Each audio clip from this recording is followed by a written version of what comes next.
ഉള്ളവരെ കഴിഞ്ഞ 2 ദിവസമായി കേരളത്തിലെ മാധ്യമങ്ങൾ, പ്രത്യേകിച്ചും റിപ്പോർട്ടർ ചാനൽ എടുത്തെടുത്ത് ചർച്ച ചെയ്യുന്നൊരു വിഷയം മയക്കുമരുന്ന് കേസിൽ പ്രതിയായ 2 പേർ അവർ മുഖ്യമന്ത്രി വി സതീശനുമായി വെച്ചു പുലർത്തുന്ന ബന്ധത്തെക്കുറിച്ചാണ്. പ്രത്യേകിച്ചും ഈ അറസ്റ്റിലായ ഒരാളുടെ പേര് മുഹമ്മദ് ഷാ ആണെന്ന് തോന്നുന്നു.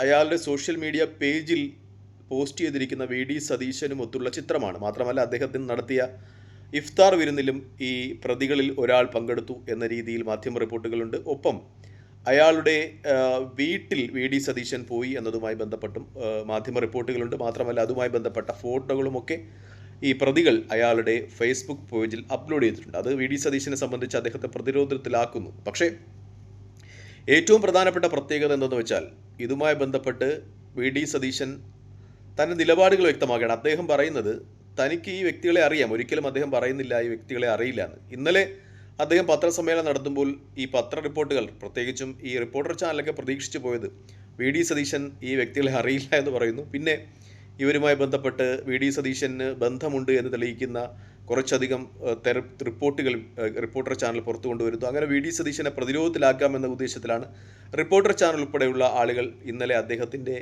അഭിമുഖത്തിനായി പോയത്, അദ്ദേഹം അനുവദിച്ച സമയത്ത് റിപ്പോർട്ടിങ്ങിനായി പോയത്. പക്ഷേ അവരുടെ പ്രതീക്ഷകളൊക്കെ അസ്ഥാനത്തായിക്കൊണ്ട് സതീശൻ പറഞ്ഞു, എനിക്ക് ഈ വ്യക്തികളെയൊക്കെ അറിയാം, ഇവരൊക്കെ അതാത് പ്രദേശത്തെ യൂത്ത് കോൺഗ്രസിൻ്റെ പ്രവർത്തകരാണ്. യൂത്ത് കോൺഗ്രസ് പ്രവർത്തകരാണ് എന്നതിനോടൊപ്പം തന്നെ ആ പ്രദേശത്തുള്ള ആളുകൾക്കോ ഈ പ്രതികളുടെ ബന്ധുക്കൾക്കോ ആ സ്ഥലത്തെ പാർട്ടിക്കാർക്കോ അറിയില്ലായിരുന്നു ഇവർക്ക് ഇത്തരം ഒരു പ്രവർത്തനം ഉണ്ട് എന്ന്. അതുപോലെ എനിക്കും അറിയില്ലായിരുന്നു. ഒരു പാർട്ടി പ്രവർത്തകൻ എന്ന രീതിയിൽ അവരോടൊപ്പം ചിലപ്പോൾ നിന്ന് ഫോട്ടോ എടുത്തിട്ടുണ്ടാകാം, അവരുടെ ഗൃഹം സന്ദർശിച്ചിട്ടുണ്ടാകാം, ചിലപ്പോൾ താൻ നടത്തിയ ഇഫ്താർ പാർട്ടിയിലേക്ക് അവരെ ക്ഷണിച്ചിട്ടുണ്ടാകാം. പ്രത്യേകിച്ചും സതീശൻ ഇവരെ അറിഞ്ഞുകൂടാ എന്ന് പറഞ്ഞിരുന്നെങ്കിൽ അത് വലിയ വിവാദമായേനെ. കാരണം ഓരോ വ്യക്തിക്കും അവരുടേതായ ജീവിതമുണ്ട്, അവരുടേതായ രഹസ്യങ്ങളുണ്ട്. അവർ ഈ പ്രസ്ഥാന പ്രവർത്തനവും രാഷ്ട്രീയ പ്രവർത്തനവും കഴിഞ്ഞ് വീട്ടിൽ പോയി എന്ത് ചെയ്തു എന്ന് അറിയില്ല. നേരത്തെ ഉദാഹരണമെടുത്താൽ, നേരത്തെ CPM-ൻ്റെ സംസ്ഥാന ജനറൽ സെക്രട്ടറി ആയിരുന്ന കോടിയേരി സഖാവിൻ്റെ മകൻ ബിനീഷ് കോടിയേരി ഇതുമായി ബന്ധപ്പെട്ട കേസുകളൊക്കെയും വ്യാപൃതനായി അദ്ദേഹത്തിൻ്റെ മേലിൽ കുറ്റാരോപിതമുണ്ടാകുമ്പോൾ പാർട്ടിക്കാർക്കോ സഖാക്കൾക്കോ അറിയില്ലായിരുന്നു അദ്ദേഹത്തിന് ഇങ്ങനെ ഒരു കാര്യമുണ്ടെന്ന്. എന്തായാലും അദ്ദേഹം പിന്നെ അതുമായി ബന്ധപ്പെട്ട കേസും കോലാഹലങ്ങളും ഒക്കെ അതിജീവിച്ചിപ്പോൾ പുറത്തു വന്നിട്ടുണ്ട്. എന്തായാലും ഈ റിപ്പോർട്ട് അല്ലെങ്കിൽ ഇങ്ങനെ ഒരു വാർത്ത കാണുമ്പോൾ എനിക്ക് വ്യക്തമാകുന്ന ഒരു കാര്യമെന്ന് വെച്ചാൽ, സംസ്ഥാന സർക്കാരിന് തൂഫാൻ പദ്ധതിയുടെ ആത്മാർത്ഥതയുണ്ട്. കാരണം മുഖ്യമന്ത്രി വ്യക്തമായി അറിയാവുന്ന പാർട്ടി പ്രവർത്തകൻ കൂടിയായ ഒരാൾ ഈ മയക്കുമരുന്നുമായി ബന്ധപ്പെട്ട കാര്യങ്ങൾ ഏർപ്പെട്ടിട്ടും അയാളുടെ FIR-ലൊന്നും ഒരു കടന്നുകയറ്റവും ഉണ്ടായിട്ടില്ല. അയാളെ രക്ഷിക്കുവാൻ വേണ്ടി ഉന്നതാധികാരികൾ, പ്രത്യേകിച്ചും മുഖ്യമന്ത്രിയുടെ ഓഫീസോ ആഭ്യന്തരമന്ത്രിയുടെ ഓഫീസോ, കുഞ്ഞാലിക്കുട്ടിയുമായിട്ടും ഇയാൾക്ക് ആത്മബന്ധമുണ്ടോ എന്ന് പറയുന്നു, കുഞ്ഞാലിക്കുട്ടിയുടെ ഓഫീസോ ഒന്നും ഇടപെട്ടില്ല എന്ന് പറയുമ്പോൾ ഈ തൂഫാനിൽ, അതായത് ഈ മയക്കുമരുന്ന് വ്യാപനം ചെയ്യുന്നതുമായിട്ട് ഇനി കോൺഗ്രസ്സുകാരല്ല, മുഖ്യമന്ത്രിയുടെ പരിചയക്കാരനല്ല, ഇനി ഏത് വലിയ കൊമ്പൻ കുടുങ്ങിയാലും അവനെ ഒന്ന് രക്ഷിക്കാൻ സംസ്ഥാന സർക്കാർ ഉണ്ടാകില്ല എന്ന് വ്യക്തമാക്കുകയാണ്. അതായത് ആഭ്യന്തരമന്ത്രി രമേശ് ചെന്നിത്തലയ്ക്കും മുഖ്യമന്ത്രി സതീശനും ഒപ്പം ഈ മന്ത്രിസഭയ്ക്കും ഈ തൂഫാനിൽ ആത്മാർത്ഥതയുണ്ട് എന്ന് തെളിവാകുന്ന ഒരു കാര്യമായിട്ടാണ് ഈ 2 പേരുടെ അറസ്റ്റ് എന്നെ സംബന്ധിച്ചുമുള്ള വിശകലനത്തിൽ തെളിയുന്നത്. കാരണം ഇത് കുറച്ചുകൂടി ആത്മാർത്ഥമായി തന്നെ മുന്നോട്ട് പോകും.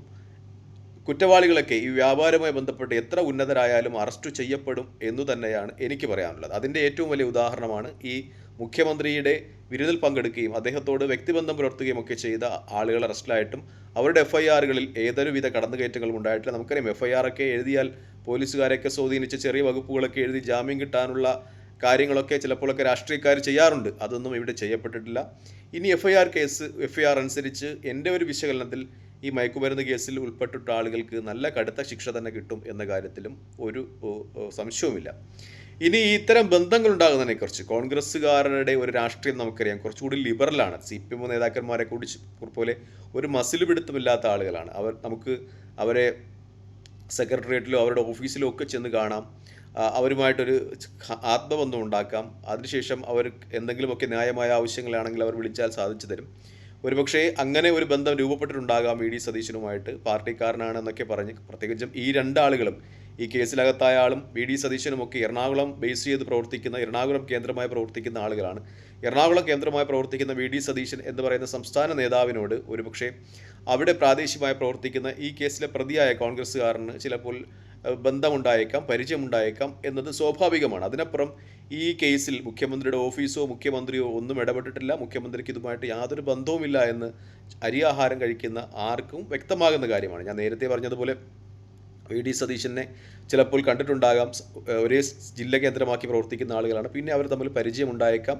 അതിൻ്റെ അടിസ്ഥാനത്തിൽ ഒരു പക്ഷേ ഈ യാത്രക്കിടയിൽ മുൻ മുഖ്യമന്ത്രി പിണറായി വിജയൻ്റെ യാത്രക്കിടയിൽ അത് തടയാൻ ശ്രമിച്ച ചില യൂത്ത് കോൺഗ്രസ് പ്രവർത്തകർക്കൊക്കെ പോലീസ് മർദ്ദനത്തിൽ പരിക്കേറ്റപ്പോൾ അതിൽ സംസ്ഥാനത്തെ നേതാക്കന്മാർ വി.ഡി. സതീശനും ഒക്കെ അവരുടെ ഗൃഹങ്ങളൊക്കെ സന്ദർശിച്ചിരുന്നു. അക്കൂട്ടത്തിൽ ഒരു പക്ഷേ ഇയാളുടെ വീണ്ടും സന്ദർശിച്ചിട്ടുണ്ടേക്കാം. അതിനപ്പുറമായിട്ട് അതിൽ എന്തെങ്കിലും ഒരു ആരോപണത്തിൻ്റെ കുന്തമുന വി.ഡി. സതീശനെ നേരെ തിരിക്കേണ്ട കാര്യമുണ്ട് എന്ന് എനിക്ക് തോന്നുന്നില്ല. ഇനി ഈ കേസിൽ അകത്തായ ആൾ പറയുന്ന ഒരു കാര്യം, താൻ വി.ഡി. സതീശൻ്റെ സോഷ്യൽ മീഡിയ കോർഡിനേറ്റർ ആണെന്നാണ്.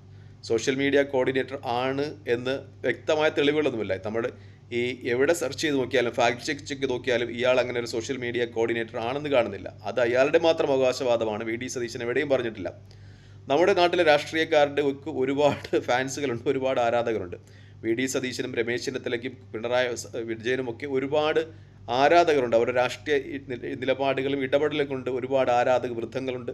അവരൊക്കെയും ഓരോ ഗ്രൂപ്പുകളായി തിരിഞ്ഞ് സെപ്പറേറ്റ് ആയിട്ട് ബ്രിഗേഡ്സും ഒക്കെ ഉണ്ടാകാറുണ്ട്. രാഹുൽ ഗാന്ധി ബ്രിഗേഡ്സ്, അതുപോലെ VD. Satheesan brigades, K C. Venugopal brigades, അങ്ങനെ ഒരുപാട് ബ്രിഗേഡ്സ് ഉണ്ട്. അതുപോലെ ഒരു ബ്രിഗേഡ്സിലോ മറ്റോ ഇയാൾ ചിലപ്പോൾ അഡ്മിൻ ആയിരുന്നേക്കാം. അത് ഒരിക്കലും വി.ഡി. സതീശൻ അറിയുന്ന കാര്യമല്ല എന്നാണ് എൻ്റെ ഒരു നിഗമനം. അതിൻ്റെയൊക്കെ പേരിൽ വി.ഡി. സതീശനെ ഈ കുരിശിൽ കയറ്റാനുള്ള ശ്രമം അത് ഉചിതമല്ല. ഇനി കുരിശിൽ കയറ്റാനുള്ള ശ്രമം ഉണ്ടായാലും അതൊക്കെ അതിജീവിക്കാനുള്ള കരുത്തും തന്ത്രജ്ഞതയും ഒക്കെ വി.ഡി. സതീശനുണ്ട് എന്ന് തന്നെയാണ് എനിക്ക് പറയാനുള്ളത്. അതൊക്കെ വെറും ജലരേഖകളായിട്ട് പോകുവാനേ സാധ്യതയുള്ളൂ. പ്രത്യേകിച്ചും ഇന്നും ഇന്നലെയുമായിട്ടൊക്കെ റിപ്പോർട്ടർ ചാനലിലെ കുത്തിത്തിരിപ്പുകളൊക്കെ വളരെ തകൃതിയായി നടക്കുന്നുണ്ട്. റിപ്പോർട്ടർ ചാനലിനെ സംബന്ധിച്ച് അണയാൻ പോകുന്ന ഒരു വിളക്കിൻ്റെ ആളിക്കത്തൽ മാത്രമായി ഇത്തരം സംരംഭങ്ങൾ തകർന്നു പോകുമെന്ന കാര്യത്തിൽ സംശയമില്ല. വി.ഡി. സതീശനെ സംബന്ധിച്ച് സ്പഷ്ടവും ദൃഢവുമാണ് ഈ കേസ് പഠിക്കുമ്പോൾ. അയാളുടെ ഭാഗത്തുനിന്ന് ഒരു ഇടപെടലുകളും ഒരു സ്വാധീനങ്ങളും ഈ മയക്കുമരുന്ന് കേസുമായി ബന്ധപ്പെട്ടിട്ട കാര്യത്തിലുണ്ടായിട്ടില്ല. അതുപോലെ ആഭ്യന്തരമന്ത്രി രമേശ് ചെന്നിത്തലയുടെ ഭാഗത്തു നിന്നും ഉണ്ടായിട്ടില്ല.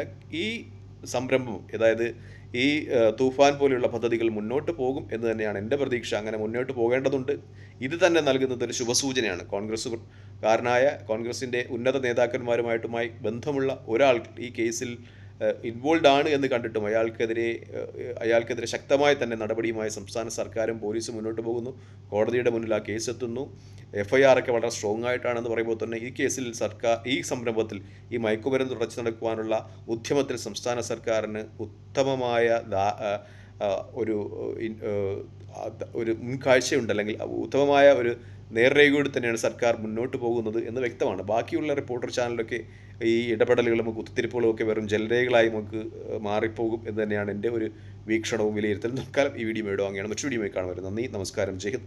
വീഡിയോ ഇഷ്ടപ്പെടുന്നുണ്ട് ലൈക്ക് ചെയ്യുക, ഷെയർ ചെയ്യുക, കമൻറ്റ് ചെയ്യുക. മറ്റൊരു വീഡിയോ കാണുന്നവരെ ജയ് ഹിന്ദ്. ദയവായി ലൈക്ക് ചെയ്യുക. നിങ്ങളുടെ ലൈക്കാണ് ഈ ചാനൽ നിലനിർത്തുന്നതിൻ്റെ ഏറ്റവും പ്രധാനപ്പെട്ട ഘടകം.